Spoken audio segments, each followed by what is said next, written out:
A lot of the innovation education is focused on technology, processes, apps, and we've not really gone back to think about the context in which we're teaching people.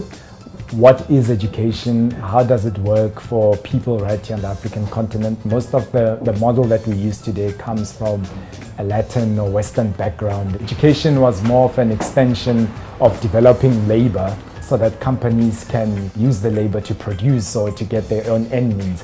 Education was not created really to empower people to solve their own problems as much as it was created to solve an employer's problem, which is part of the reason why today we cry about unemployment, because we believe the end goal of education is a job, whereas my argument today is to say we've got the technology, we've got the systems, we've got ways in which we can sort of change that relationship and make education about the person, the environment, about how they see things where they are and how they can improve things where they are. For me, the vision of successful education is creating people who are able to iterate their way into success. With iteration, we take step by step towards the goal, and each time we look at what we've done and how we can do it better.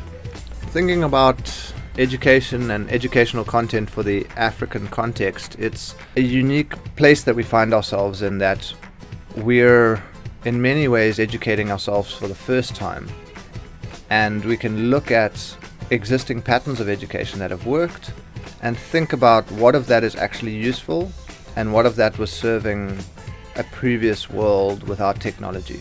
We've been disruptive in what we've demonstrated is possible, that you can collaboratively author books of really high quality, that they can go out to all the schools in the country. But we still have a final step, which is to actually nail down how the kind of official government procurement policies will take open educational resources that can be adapted into account. And then we think that intelligent practice is the natural technology complement to that. Any kid, anywhere, anytime, any device, getting access to the latest technology to help them learn maths and science.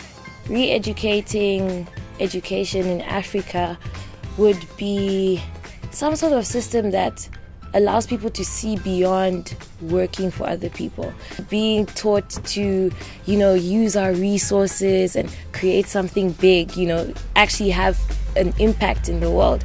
If one could come up with a system that really encourages people, with that and gives them the confidence that, if I do try this out, I will be okay financially, but more importantly, I'll actually have a real impact.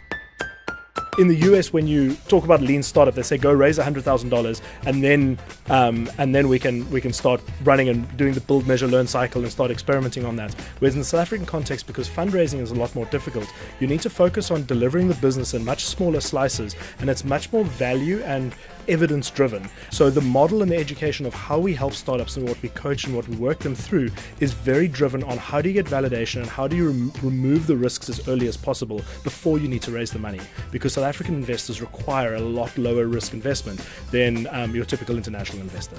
Becoming an entrepreneur, I think, is a practice thing, because the first few times you don't really have a clue what's important. People often think, I've come up with this great idea, it's going to be the next billion-dollar business. But the reality is the difference between an idea and a business is such a massive chasm. And that chasm is only filled by an exceptional amount of hard work. If you can find something that you feel so strongly about that it's fundamentally an injustice and it's fundamentally at odds with how you feel the world should be, that's a good problem to go solve, because it'll give you the kind of energy and fire you need when everything's falling apart and you just want to give up. Young people are coming to the game and saying they want to be a part of what they're learning. They don't just want information to be forced upon them, but they want to be part of determining, creating, and building what is the education system.